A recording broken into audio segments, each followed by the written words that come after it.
नमस्कार मंडळी, मी ज्ञानेश्वर मुळे आपल्या सर्वांचं बळीराजा न्यूज लाईव्हमध्ये हार्दिक स्वागत करतो. तर मंडळी, सध्या महाराष्ट्र राज्याच्या विधानसभा निवडणुकीचं मतदान कालच पार पडलेलं आहे आणि येत्या 30 नोव्हेंबरला महाराष्ट्र राज्याच्या विधानसभा निवडणुकीचा निकाल आहे. आता प्रत्येकांना वाटत आहे की आमच्या मतदारसंघात कोणाला सीट लागेल, असं उत्सुकता सध्या विधानसभा मतदारसंघामध्ये चालू आहे.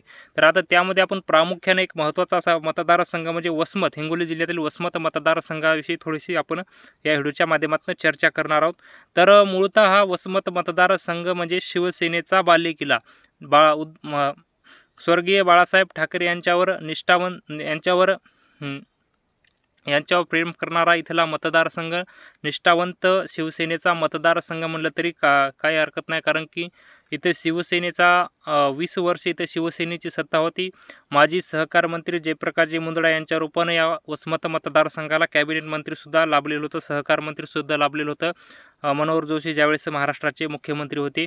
बाळासाहेब ठाकरेंच्या विचारावर प्रेम करणारा मतदारसंघ, मूळतः शिवसेनेचा मतदारसंघ. 4 टर्म इथं जयप्रकाशजी मुंदडा यांनी वर्चस्व गाजवलं होतं. इथं एक हजारसुद्धा ज्या माणसाचं या वसमत विधानसभा मतदारसंघामध्ये मतदान नसलेल्या माणसाने इथं 4 वर्ष सत्ता भोगली. कारण की हा मूळतः शिवसेनेचा स्वर्गीय बाळासाहेब ठाकरे यांच्यावर प्रेम करणारा मतदारसंघ होता. पण आता त्या मतदारसंघामध्ये थोडंसं चित्र बदललेलं आहे. 2019ला जर बघितलं तर इथं राष्ट्रवादीकडून राजू नवघरे हे जे इथं उभे होते, ते मोठ्या मताधिक्याने सुद्धा इथं त्यांचा विजय झाला होता. त्या अपक्ष शिवाजीराव जाधव यांचा पराभव करत व शिवसेनेचे जयप्रकाशजी मुंदडा यांचा पराभव करत राजूभैया नवघरे 2019ला इथं आमदार म्हणून निवडून आले होते. पण आता हे यावेळेस जर बघितलं तर आपण महाराष्ट्र राज्यामध्ये निवडणुकीचे चित्र वेगळं आहे. कारण की एका पक्षाचे 2 पक्ष झाल्यामुळं महाराष्ट्रामध्ये 4 पक्ष म्हणजे शिवसेनेचे 2 आणि राष्ट्रवादीचे 2 गट झाल्यामुळं महायुतीकडून राजू नवघरे यांना तिकीट सुटलं होतं आणि त्यांचेच गुरु मानले जाणारे हे होते शरदचंद्र पवार गटाकडे, त्यांना महाविकास आघाडीकडून तिकीट सुटलं होतं. तर या दोघांमध्ये खरी लढत झाली होती. तसंच जर विचार केला तर आपण इथं गुरुपादेश्वर शिवाचार्य महाराज, अपक्ष जनसुराज्य शक्ती पक्षाचे गुरुपादेश्वर शिवाचार्य महाराजसुद्धा इथं निवडणुकीच्या रिंगणात आहेत. वंचितकडून प्रीतीताई जयस्वालसुद्धा निवडणुकीच्या रिंगणात आहेत. आता मतदान पार पडलेलं आहे. पण सध्या जर विचार केला तर आपण वसमत मतदारसंघामध्ये नेमकी सीट कोणाची येईल, आता एक आपण प्रामुख्यानं जर बघितलं तर आपण वसमत मतदारसंघामध्ये हे दोन्ही जयप्रकाशजी दांडेगावकर साहेब गुरु आणि शिष्यामध्ये खरी लढत आहे. कारण की जर आपण मराठा मतदानाचा जर विचार केला तर मराठा मतदान जर दोन्ही जयप्रकाशजी दांडेगावकर साहेबांना व राजू नवघरेला समान जर मतदान पडलं तर मराठा मतदान समान पडणार आहे. आणि राहिला प्रश्न मुस्लिम मताचा, तर मुस्लिम मत हे भाजपला जात नाही, भाजपला मुस्लिम मत जात नाही. त्यामुळं हे मतदान सरळ जयप्रकाशजी दांडेगावकर साहेबांना महाविकास आघाडीला गेल्यामुळं इथं जयप्रकाशजी दांडेगावकर साहेबांची सुद्धा सीट लागू शकते.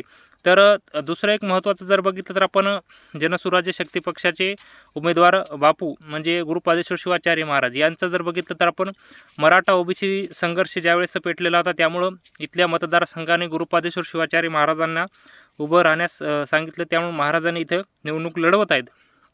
तर त्यांचा जर विचार केला तर आपण ओबीसी मतदारसंघ हे 1 लाखाच्या जवळजवळ या विधानसभा मतदारसंघामध्ये मतदान आहे. त्यामुळे इथं ओबीसी मतदान जर वन साईड जर ओबीसी मतदान जर चाललं तर बापूच्या बाजूनं, तर बापूची सुद्धा सीट इथं लागू शकते. त्यामुळं इथं महायुतीचे राजू नवघरे यांच्या सीटला थोडंसं गुरुपादेश्वर शिवाचार्य महाराजामुळं राजू नवघरे यांच्या सीटला थोडासा परिणाम होऊ शकतो. त्यांना ही निवडणूक थोडी जड जाऊ शकते. तर मंडळी, आता महाराष्ट्र राज्याच्या विधानसभा निवडणुकीचा निकाल अवघ्या 2 दिवसावर आला आहे. 23 नोव्हेंबरला महाराष्ट्र राज्याच्या विधानसभा निवडणुकीचा निकाल आहे. तर पाहूया की आता वसमत विधानसभेची माळ नेमकी कोणत्या उमेदवाराच्या गळ्यामध्ये पडते. कारण की ही मोठ्या प्रमाणात टप लढाई आहे. कारण की मराठा ओबीसी संघर्ष पेटल्यामुळं गुरुपादेश्वर शिवाचार्य महाराज सुद्धा यांचं सुद्धा मतदान बहुतांश असल्यामुळं नेमकं इथली जागा कोणाच्या गळ्यात जाईल, ते इथली वसमत विधानसभा मतदारसंघाची माळ नेमकी कोणाच्या गळ्यात जाईल ते आताच निश्चित सांगतासुद्धा येत नाही, कारण की ओबीसी मतदान पूर्णपणे जर बापूच्या साईडनं पडलं गुरुपादेश शिवाचार्य महाराजाच्या, तर महाराजांची सीट लागू शकते.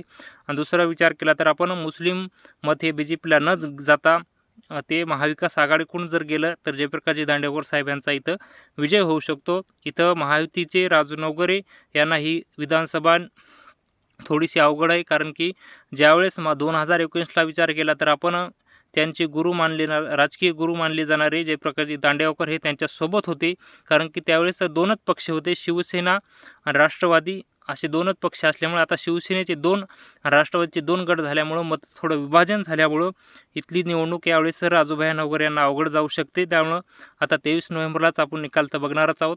तर मंडळी, हे होतं वसमत विधानसभा मतदारसंघाविषयी थोडंसं आढावा, एक अपडेट. ते अपडेट आम्ही आमच्या व्हिडिओच्या माध्यमातून आपल्यापर्यंत सांगण्याचा प्रयत्न केला. तर हे अपडेट आपल्याला कसं वाटलं ते आपण कमेंट बॉक्समध्ये नक्की कळवावं. व तुम्ही जर आमच्या यूट्यूब चॅनलवर नवीन असाल तर चॅनलला पण नक्की सबस्क्राईब करून ठेवा, जेणेकरून तुम्हाला शेती संबंधित तसेच राजकीय बातम्यासंबंधित असेच नवनवीन अपडेट आमच्या चॅनलवर पाहायला मिळतील. चला तर मित्रांनो, तुर्तास इथे थांबतो, तुमची रजा घेतो. तोपर्यंत धन्यवाद.